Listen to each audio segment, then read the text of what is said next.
Good afternoon, ladies and gentlemen, and welcome to today's collaborative program between the Wisconsin Environmental Health Nursing Coalition and the Wisconsin Nurses Association titled Building Nurses' Expertise on Caring for the Health of the Environment, Pharmaceuticals in the Water.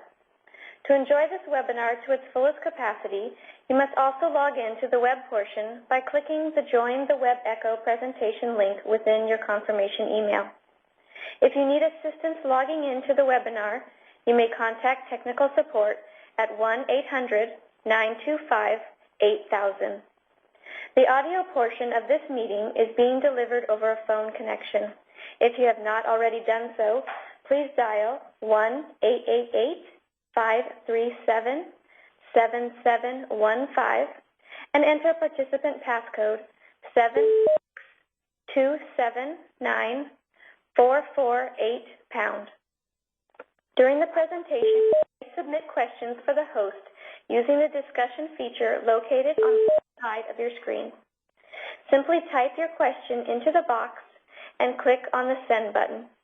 The speaker will try to address these questions during the meeting, but due to the amount of material, it may not be possible. If that's the case, all questions will be answered in the coming weeks. Now it is my pleasure to announce our speakers for today. Sue Ashton has been a public health nurse at Winnebago County Health Department for the past 20 years with a focus on the adult population. She is also contracted to work with Oshkosh Housing Authority as health coordinator for over 450 residents in subsidized housing. Sue enjoys working with clients in their homes to problem solve, monitor medications, and advocate for them.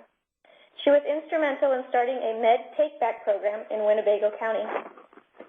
Kathryn Lammers recently completed her PhD from UW-Milwaukee, allowing her more time to study environmental topics. She currently teaches at Winona State University, offering her challenges to make environmental topics understandable and part of our professionalism. Bridget Pfaff holds a bachelor's degree in microbiology and a master's degree in biology. Her career in infection control began over 13 years ago. She has participated in numerous projects to manage waste from confidential paper to chemo and other hazardous materials. She currently manages Gunderson Lutheran's comprehensive waste program and feels the infection control umbrella has led to the success of the program by bridging the clinical world to operations. Bridget, the floor is yours. All right. Thank you, Suzanne. So basically, I think I have about 20 minutes of today's teleconference to lend to you some of the information that we've really spent years building at Gunderson Lutheran. We have participated in numerous efforts to create sustainable solutions and partner with various vendors and service support departments within the hospital, everyone from environmental services and facility operations to our nursing and pharmacy partners as well. The programs that we're talking about today that we will be focusing on associated with waste will also be programs that apply to long-term care, assisted living, and any other sites that you're working in. And as we look at our goals for today's presentation, my hope is that by the end of this presentation, you'll be able to identify opportunities within your facility to take some of these ideas and really hit the ground running. For us at Lutheran, the key to our successful Envision strategy has been the sustainability and waste efforts, receiving very significant administrative support, and really having an engaged organization from nurses on the front lines like yourselves. One of our key strategies as an organization is even to be a leader in environmental sustainability. So what prompts discussion and conversation such as this about waste flow and pharmacy waste in the waterways? In 2008, there was a study about medications being released in waterways that really prompted an increased focus on medication waste in hospitals. As much focus has been needed to be placed on stewardship of medications, because as you can see from this illustration, things like Prozac and other antidepressants and antibiotics have been identified in the waterways. I think this is as much the fault of medications that we're actually throwing away as the idea that we're not fully metabolizing medications that people are taking. So if you're taking a dose of Prozac, maybe 50% of that might wind up into the waterways through the sewer system.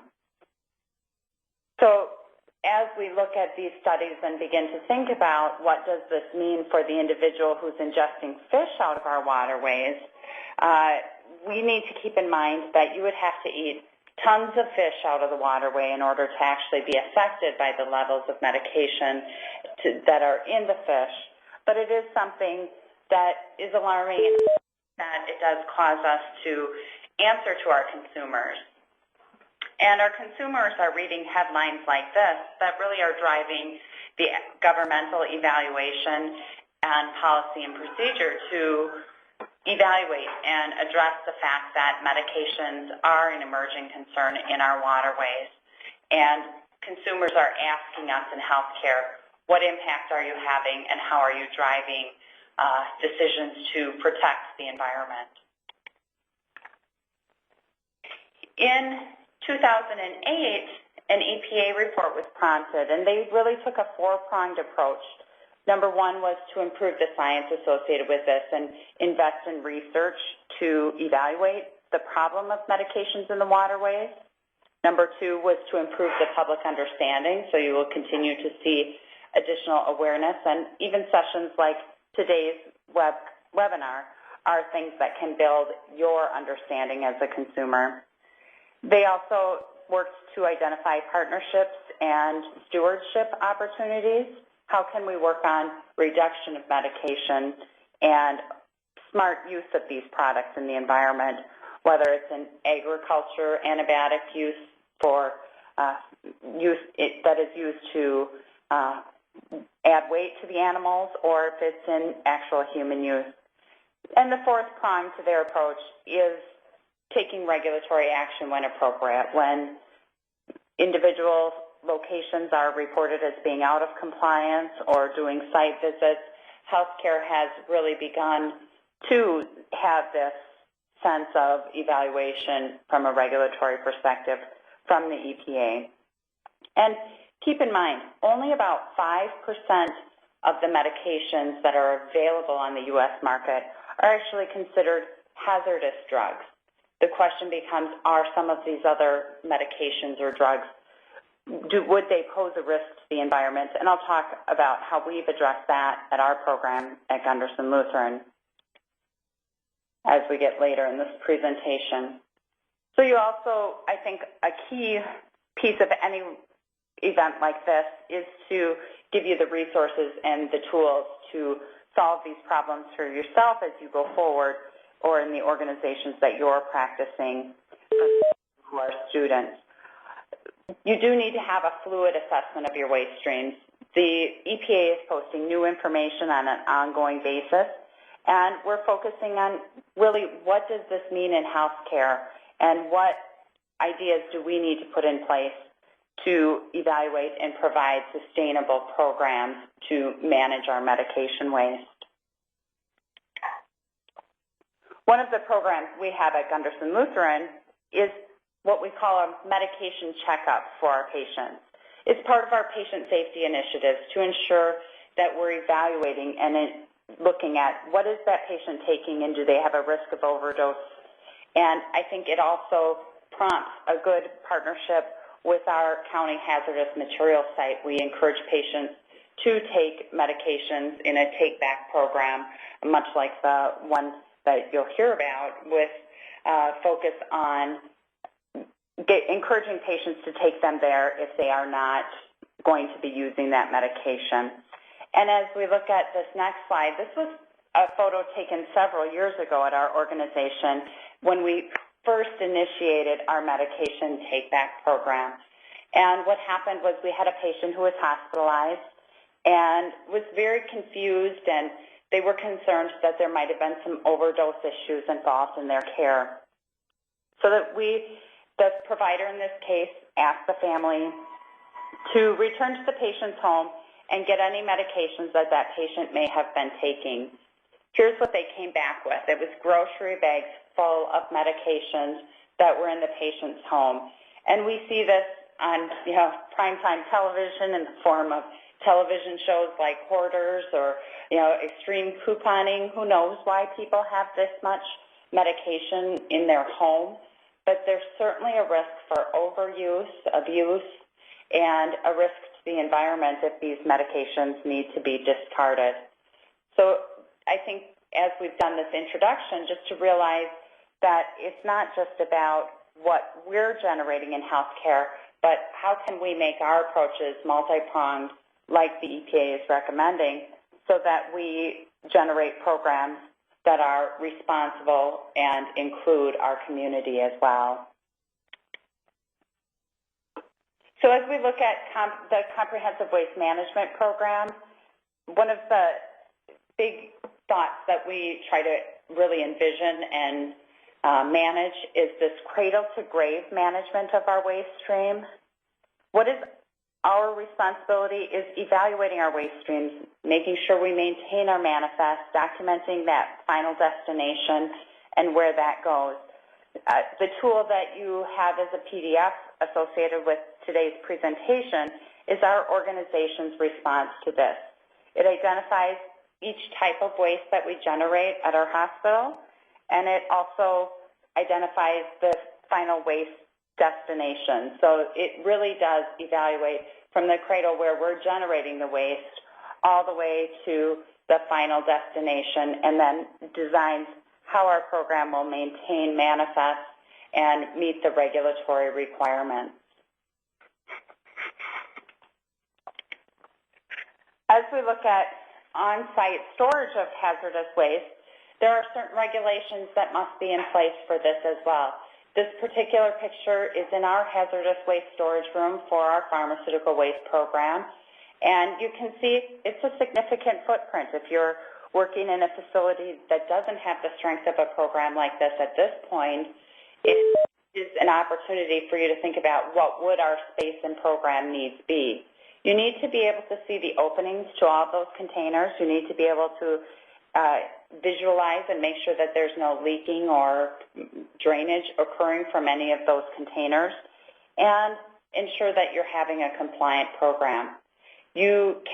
The blue barrels that you see in the center of the picture are for our non-hazardous pharmaceutical waste, and if you recall, I said about 5% of our pharmaceutical waste is actually items that are deemed as hazardous.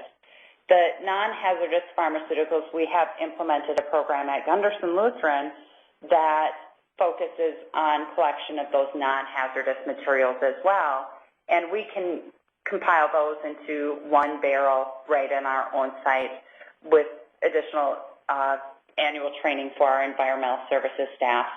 The containers that you see around the room in black are those containers that have to be, when we do send those off-site, they're placed into barrels, but they're placed into barrels by staff with additional training from our vendor.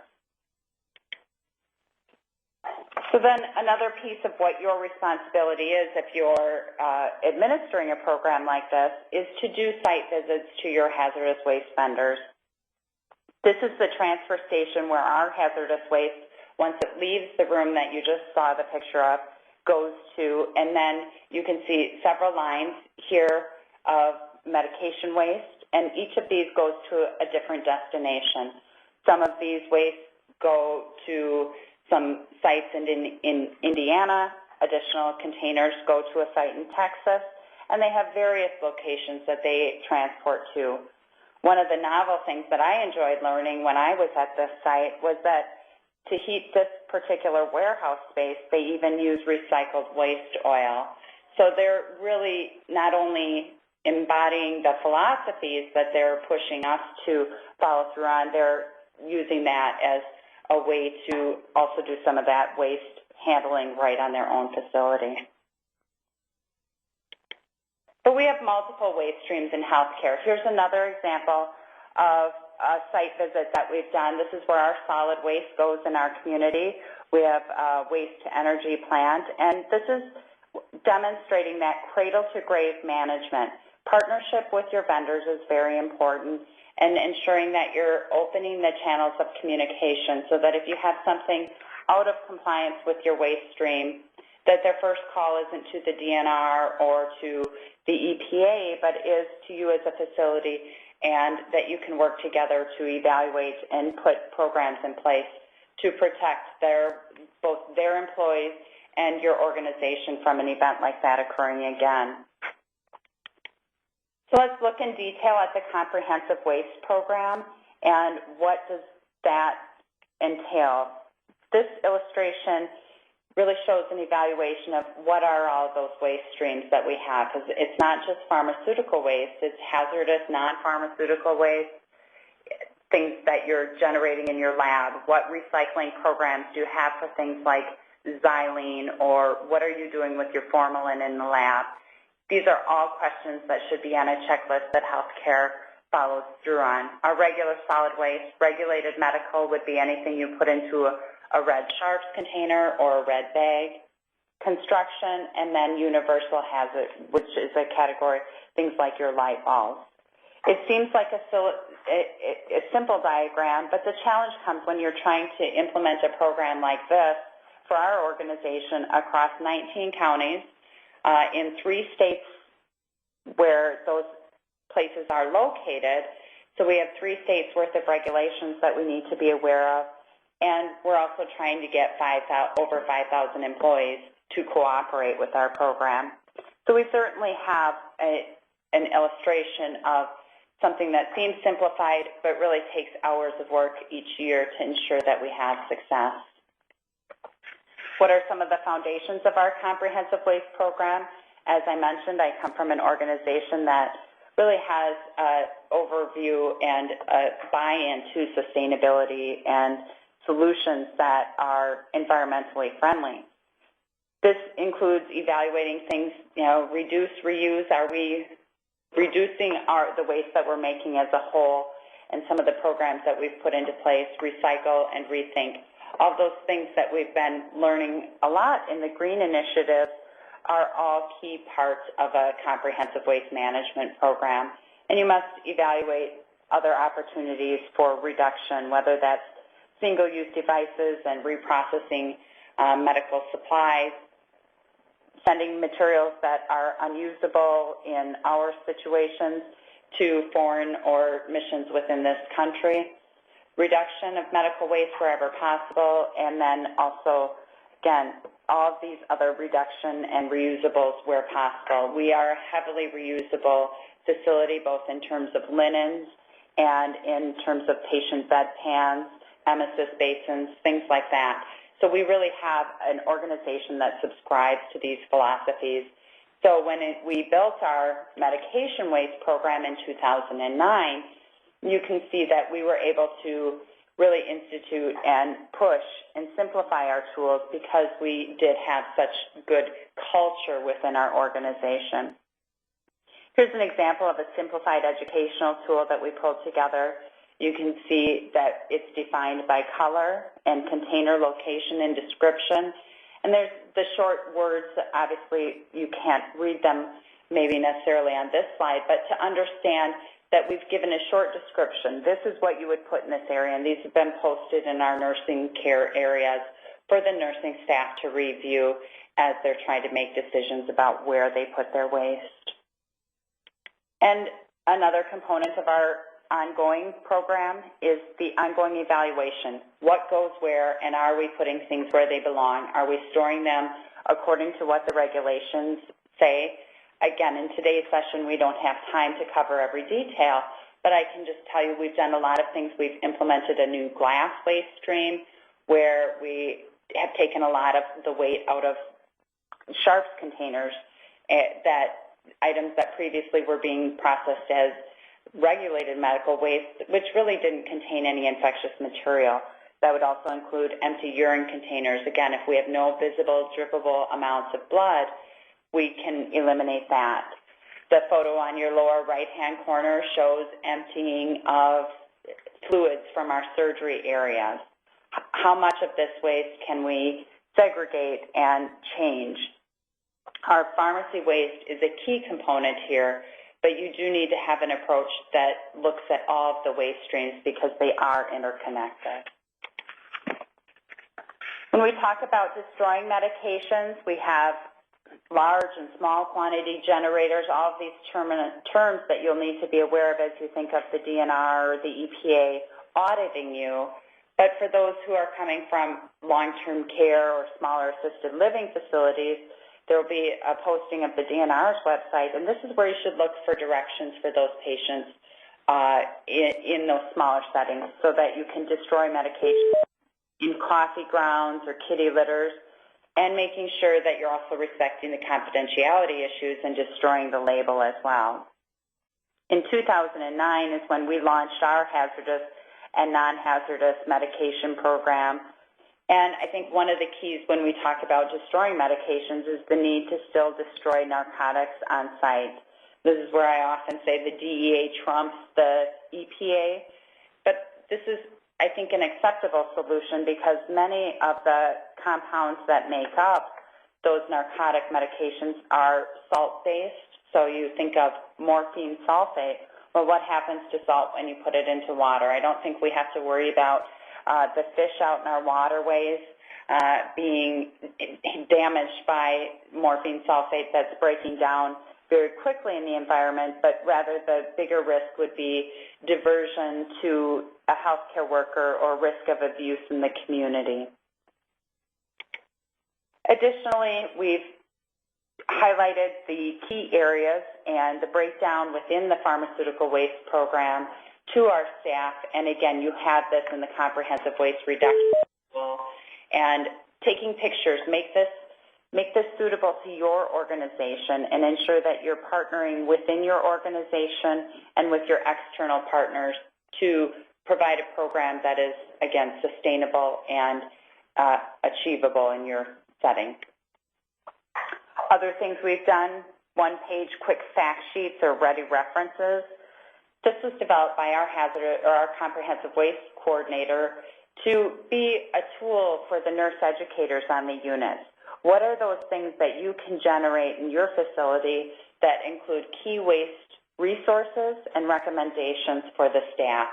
Again, just another example of the layering of education that needs to be done with any waste program.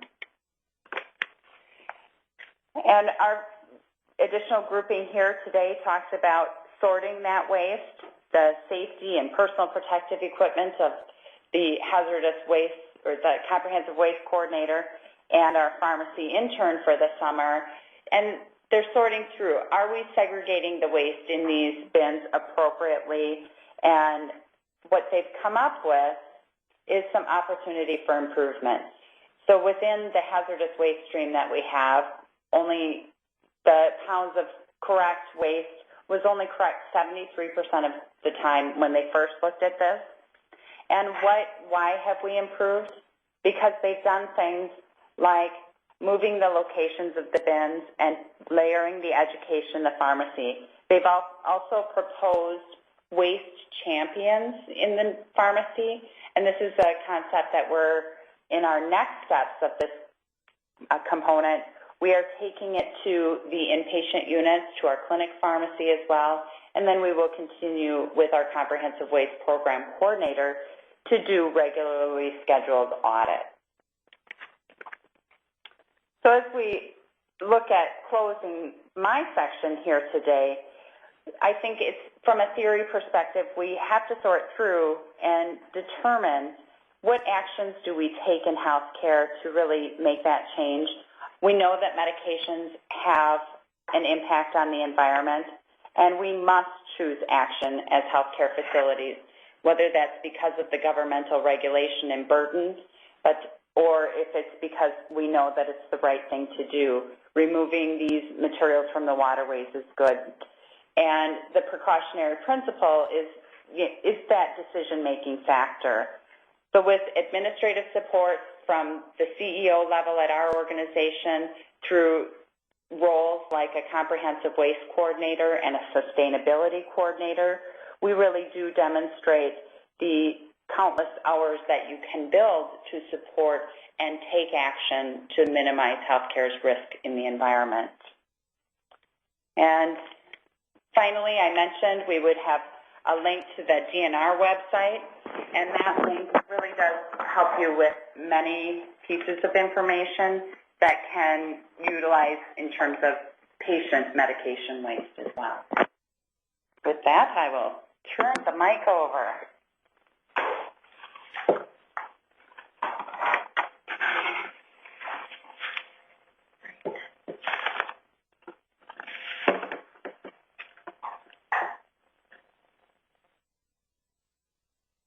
Okay, I want to thank all of you who tuned in today. Hopefully you're learning some good things. I want to give thanks here, special thanks to two senior nursing students who helped me put this slide presentation together and worked with me at the County Health Department, Tracy and Laura Bryan. Why don't we just think a minute as we're going through here, and you don't even have to read a book or an article on this. Just kind of think of what's going on in the world around us here as far as trends. You have friends who are having trouble conceiving a baby. 1 in 5 couples today are having difficulty with that. Children are maturing at a much faster rate. Is that due to just nutrition? Girls are getting their periods at age 9. Number 3 up there, autism and ADHD. Mercury has now been taken out of most all of the vaccines, but we still see very high rates of autism and ADHD. Breast and prostate cancer, the second leading cancer for women and men. And antibiotic resistance with methicillin-resistant staph aureus and TB. We're not just seeing this at the clinic or the hospital anymore, we're seeing it in the community. And a person who gets TB today, we have to put them on 4 medications as opposed to 1 that we used to do in the past.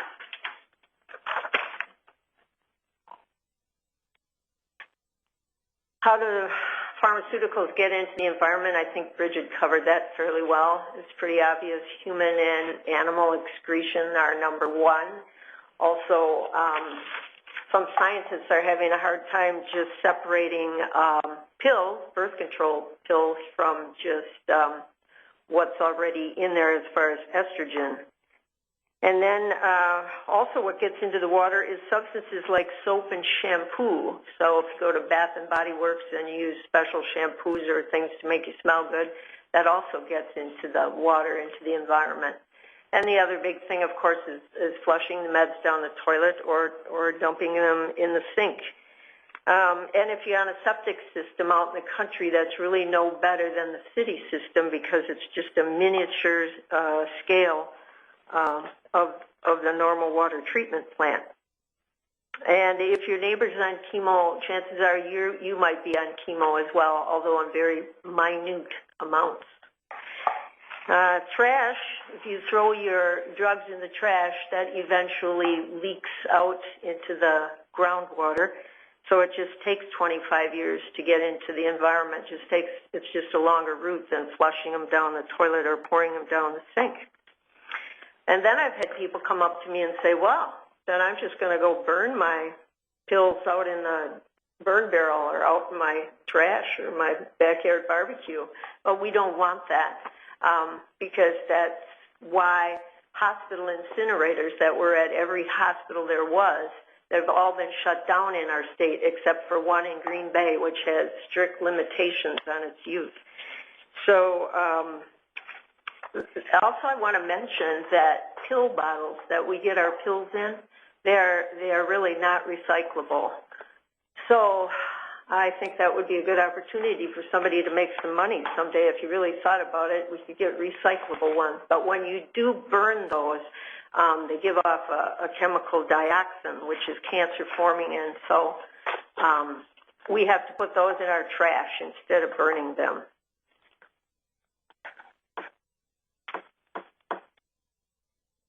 Now, this picture just kind of talks about mega farms or just the regular farm and how we get hormones and antibiotics. They put growth hormones into the feed of cattle and pigs and chickens on the farm, and some of those farm workers now can't even use an antibiotic. So that's a huge problem with antibiotics. And one study found that ibuprofen passes through your body with an excretion rate of 90% of its original content. The other thing, this is a worldwide problem. And in Asia, some of the people who have water buffaloes over there, they feed them massive amounts of ibuprofen before they die. And then when the animal dies and its carcass is laying there, the vultures come and feed on it. And that's another way of spreading all this toxic medications around, even in the world, different parts of the world. Now let's take a look at medications in people. Oh, I guess this is a little goofed up from what I had. This is just a pathway of how pharmaceuticals get into the environment. And it's just kind of a nice way to look at where they're made over there at the factory, put in a bottle. We really give a lot of medications now to our animals, to our pets. And like I said, on the farm, and then the manure, they put that back on the farm. And some of these mega farms, there was just an article in the paper the other day, how one farmer said in the middle of the night he sees his neighbor who has one of these mega farms putting the manure and the slurry back on the farm. They're only supposed to do that once a week, and they're doing it every other day because they don't know where to go with all that manure. So here, let's look at medication usage of older people here in the United States. And the average 75-year-old person is on has three chronic medical conditions and uses 5 prescription meds. And once they're in the nursing home, that number goes up even more. I pour pills for people who have problems with that, and it used to be I would pour 5 or 6. Today I'm pouring 12 to 14. And it's just, it's kind of out of sight. So we really need to think about our use of medications. It's a little over the top. And the government has set no national standards for how much is too much of any pharmaceutical in our waterways or taps right now. And in Philadelphia, there was a person who runs the water treatment plant there. They found that there were 63 items in their drinking water and 72 in another plant. And he said, we aren't going to risk spending a lot of public money for very little health benefit. So some people really don't see this as a problem today. In the state of Wisconsin, the average number of prescriptions that are filled per year is about close to 12. And see how that jumps once you become 65 or older. You're filling 31 prescriptions a year. This is per person. And the states that have the most prescriptions filled are the southeastern states like Kentucky, Tennessee, that area. And somebody said that goes along with the fact that they have a lot more obesity, a lot more diabetes, a lot more heart disease, a lot more chronic illness. So then for that reason, they would be prescribing more pills. What have we found in the water? Well, we're seeing antibiotics, antidepressants like Bridget talked about, analgesics, hormones, steroids, anti-seizure meds, all kinds of different things we're finding in the water. At our local collections, our #1 drugs that we collect are cardiovascular drugs, and next is antidepressants, and the third category is GI for stomach problems. These are some terms to know. Pharmaceuticals and personal care products are just kind of lumped together as PPCPs. And as you can see there, it includes things like sunscreen, insect repellent, along with pills and prescriptions. Even perfume is up there. So it's a good idea, if you can, to check out environmentally friendly websites. You can go to ewg.org/skindeep and look up some of your own products, and they list them from 1 to 10, how good they are for environmental friendliness. It is a good thing to try. And then if you want to get a better one, that bodysense.com recommends some good environmentally friendly products. This is just a picture of a water filtration system. Actually, they weren't designed in the first place to filter out pharmaceuticals, so they don't do a very good job of that. The particles remain suspended, and so they do remain in the water. And we're not talking about high amounts. They're just parts per billion, which isn't a lot.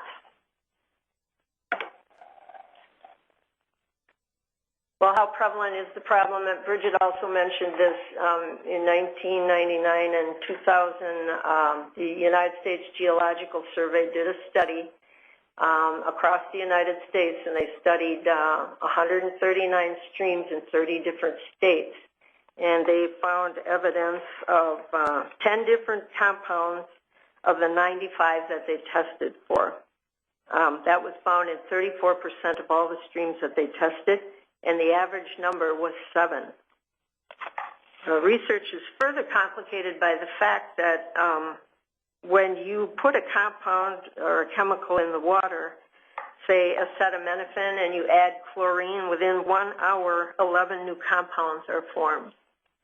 And in our own state here at the University of Wisconsin, in Madison here, they have tested from Spooner to Hayward to Green Bay to Oshkosh to Lake Geneva, Lake La Crosse, all over, and they have found antibiotics in every specimen that they've tested.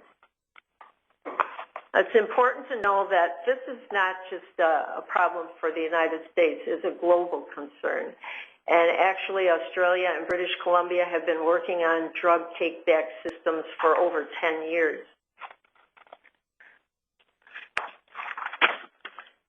How did we even discover that we had pharmaceuticals in our water? Well, it first started about several years ago when some British fishermen pulled these fish out of the water, and when they opened them, they found that 90% of the fish living downstream from the water treatment plants were female, and they found this to just be astounding because in the past it would be 50% female and 50% male. So they kind of had to ask themselves, what is happening here? Well, what is happening is they're being exposed to estrogen in the water. And this is called endocrine disruptors. These are compounds that interfere with reproductive hormones. Estrogen has been linked to the feminization of the fish, and along with other things. There's pesticides, dental sealants, flame retardants, plastics, cosmetics, all kinds of different things that can act the same way as medication and hormone disruptors.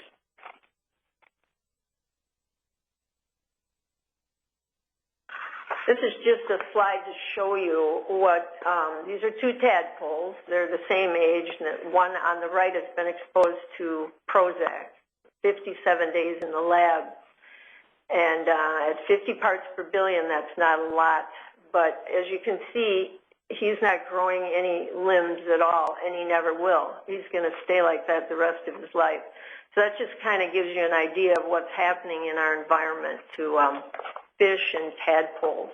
And as far as the fish goes, they're acting unusual. Their color is changing, and really they don't care if they mate at all.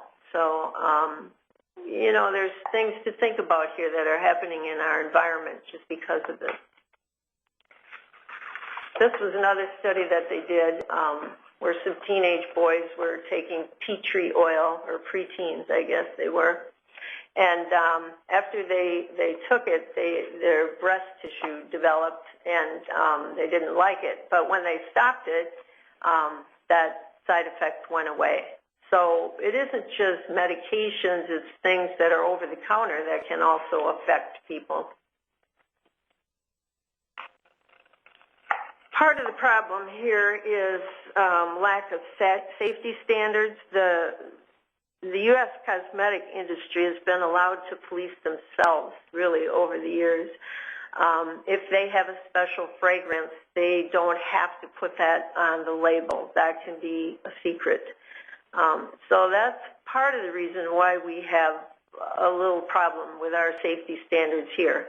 Over in Europe, they disbanded some of these things. They don't allow them at all. But over in our country, that's still okay here.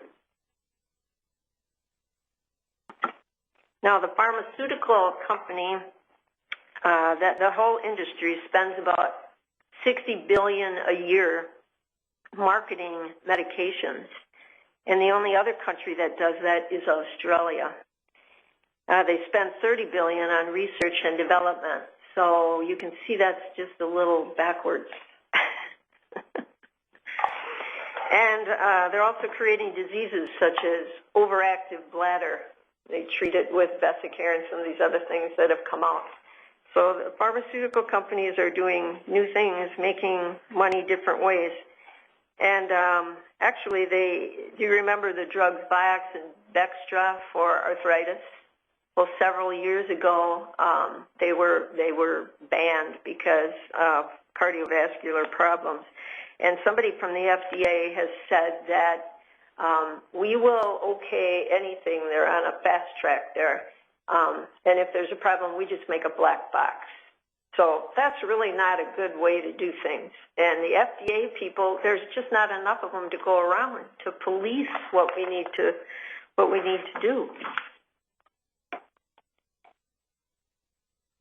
So, unfortunately, nobody knows how we're being affected by this, and that's part of the problem, because we can't prove that we're not going to do studies with human beings and expose them to these medications, but we're already seeing changes in fish and in tadpoles and the environment. So it does show that maybe if we're exposed for a small, just a small amount over a long period of time, that's just as bad as taking a huge amount all at once. But we can't prove it. So some of the people who lobby for the big pharmaceutical companies or the big chemical industries, they have a lot of money and they are lobbying big in Congress, and they're saying that we don't really have to worry about this. It's really not a problem like it's proposed to be. Well, one researcher just said all we're looking at right now is the big unknown. So we're slowly getting there, looking at things, but it's difficult. And what we need to be most concerned about here is this population. Young children, babies, infants, toddlers, they're most vulnerable because their major organs are being developed. And maybe if what they're exposed to as opposed to an adult is going to make a lot more difference. Also, we have to look at pregnant women, and we have to look at older people and those with compromised immune systems. You know that the drug Prozac stays in your system 6 weeks after you stop taking them. The other antidepressants, they aren't as bad, but Prozac, it stays in there quite a long time. What about boosting antibiotic resistance? I think doctors are getting much better now at not prescribing a medication if you don't need one, and they're trying a lot harder than they did, let's say, 10 years ago. So I think that's improving somewhat.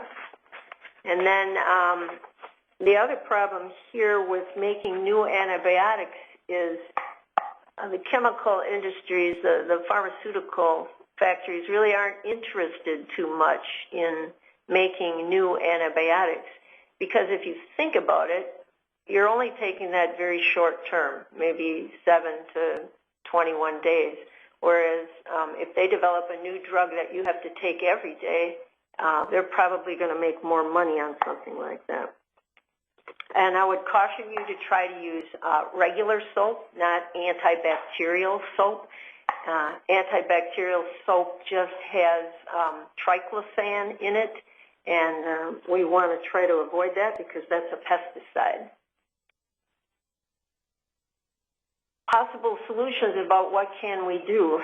Well, this is a huge problem, and we have more and more drugs today, and we just have to think about how are we doing things and how can we make it better.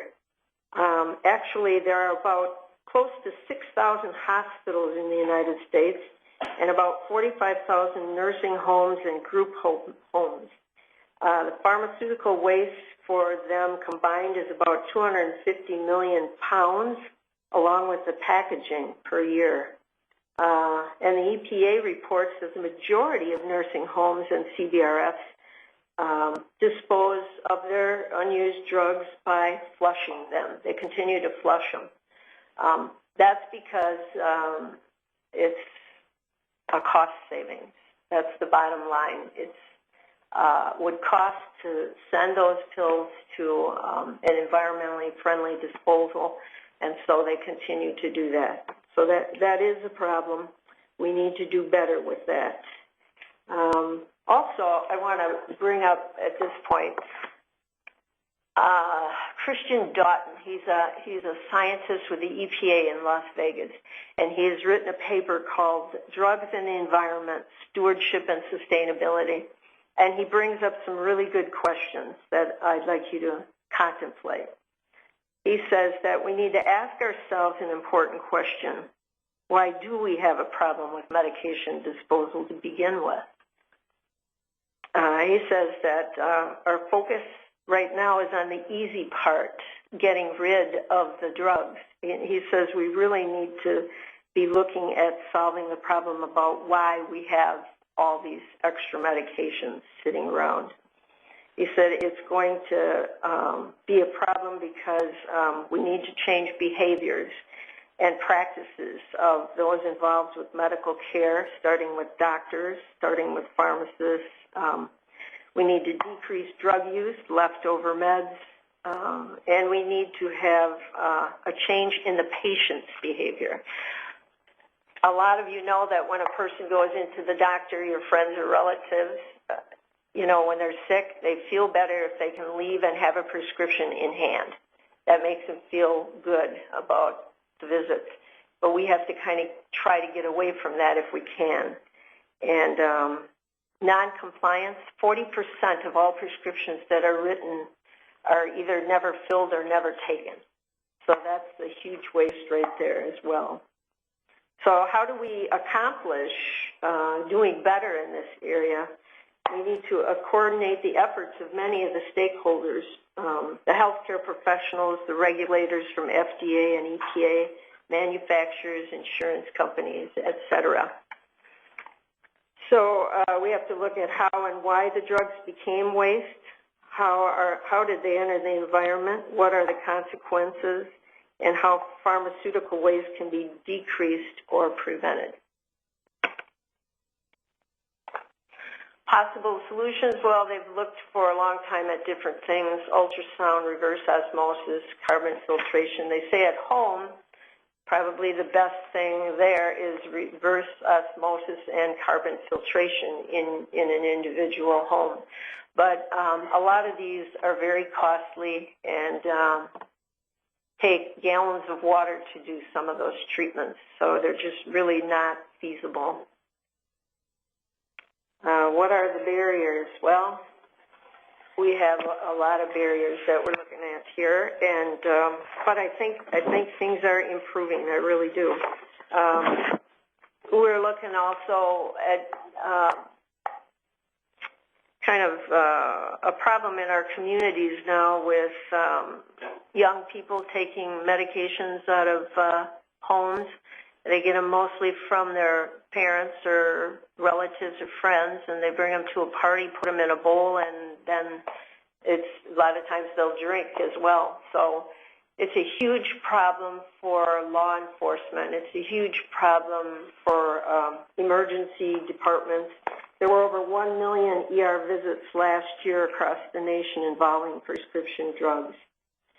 So we really need to improve, if we can, about what we're doing here.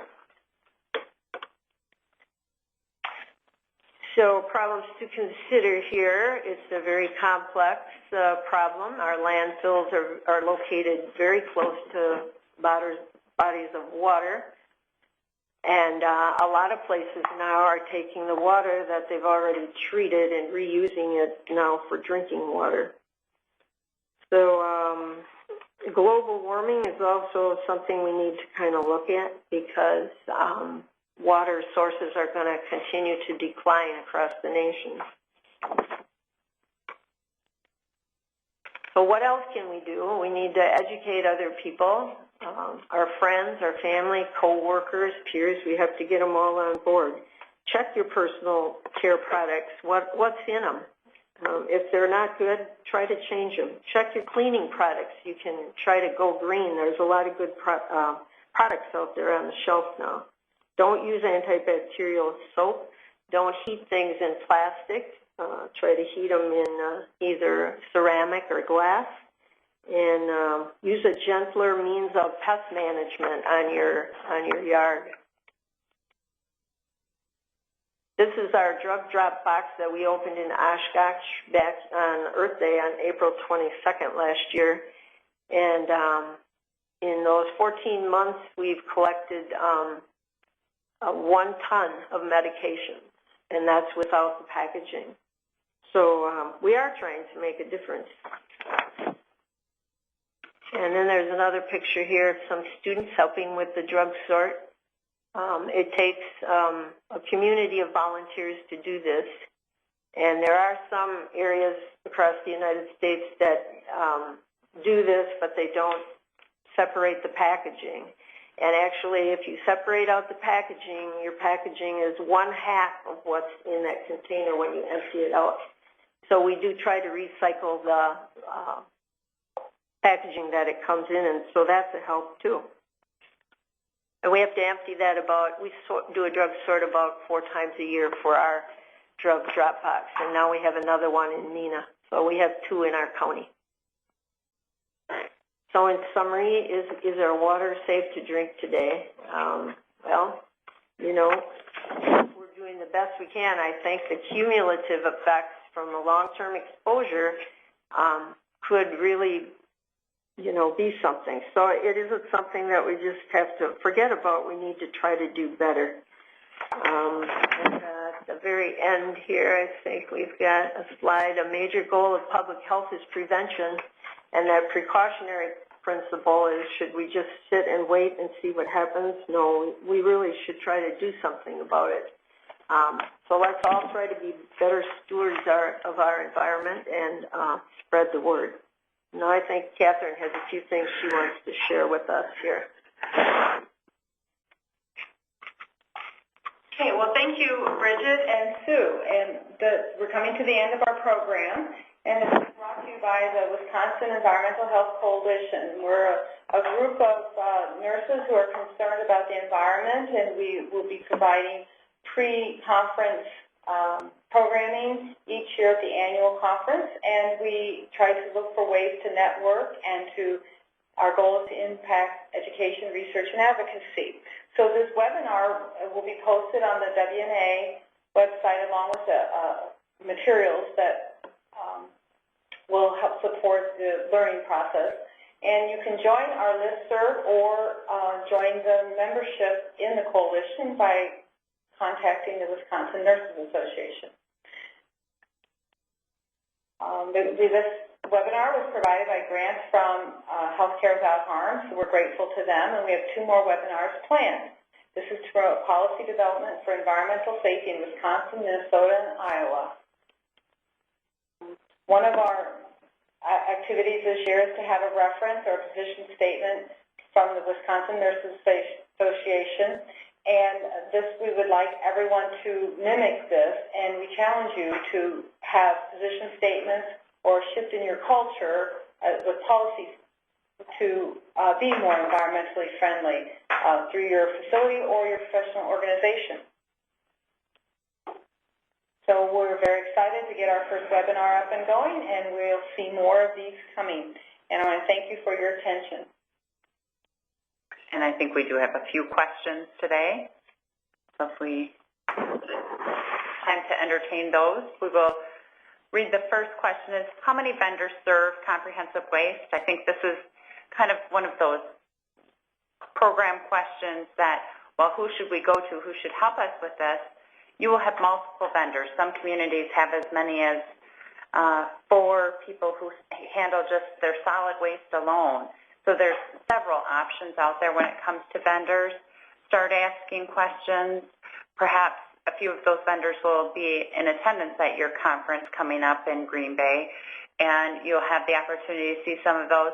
There's a few key vendors who serve and provide resources to healthcare related to regulated medical waste or pharmaceutical waste, but just start seeking out the folks in your community who are providing these services. Again, part of our comprehensive waste program, I think we have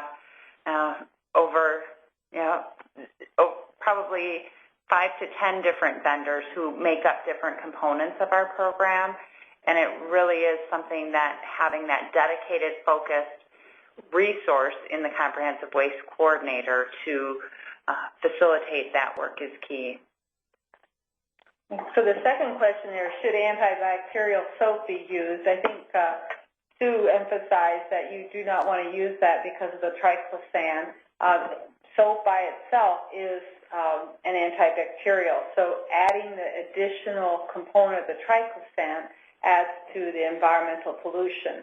And as a microbiologist, I would have to say that it also, there's probably about enough triclosan in soap products to make sure nothing grows in the bottle, and that's about it.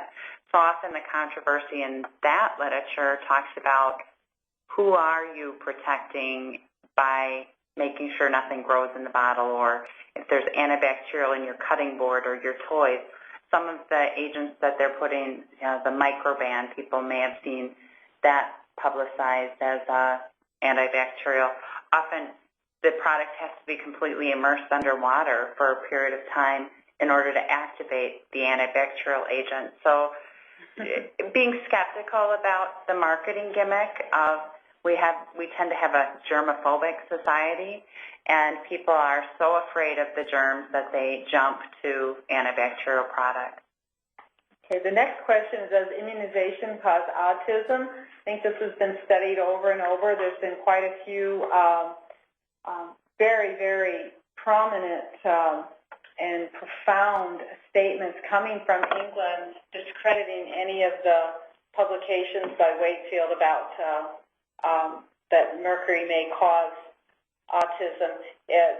We are not seeing the decrease in autism, even though mercury has not been in our immunizations for a long period.